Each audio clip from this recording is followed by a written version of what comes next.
আপনারা জনতার হয়ে ক্ষমতাকে প্রশ্ন করুন।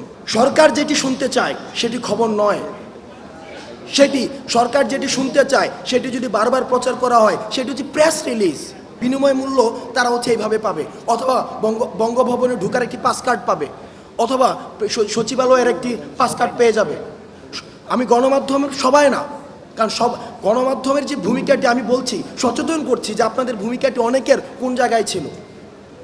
অর্থাৎ আপনাদের বিনিময় মূল্যের যদি প্রশ্ন এমন হয় যে ইউনাইটেড নেশনসে যাওয়ার জন্য, সফরসঙ্গী হওয়ার জন্য, পূর্বাচলে প্লট পাওয়ার জন্য, এডিটর্স গিল্ডের সদস্য হওয়ার জন্য, সংসদ ভবনের পাশ পাওয়ার জন্য, সচিবালয়ের পাশ পাওয়ার জন্য, তাহলে আপনারা জাতিকে যে মেন্টাল ট্রমার মধ্যে রাখবেন সেটির দায়ভার কোনো কিছু দিয়ে ক্ষতিপূরণ সম্ভব না। বেশি পাকা টমেটো আর সিক্রেট রেসিপির কম্বিনেশনে তৈরি প্রাণ সস, সসের বস।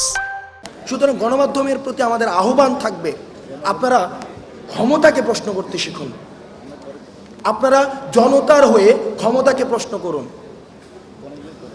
সরকার যেটি শুনতে চায় সেটি খবর নয়, সেটি সরকার যেটি শুনতে চায় সেটি যদি বারবার প্রচার করা হয় সেটি হচ্ছে প্রেস রিলিজ।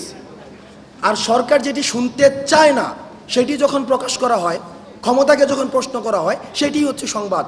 আমরা আহ্বান জানাই, আমরা স্বাগত জানাই, আমরা যে অন্তর্বর্তীকালীন সরকার এত শহীদের রক্তে ঘামে জীবনের বিনিময়ে প্রতিষ্ঠিত হয়েছে, আমরা এই ক্ষমতাকে প্রশ্ন করার যে স্বাধীনতাটি সেটি আমরা গণমাধ্যমের মধ্য দিয়ে চর্চাটি দেখতে চাই।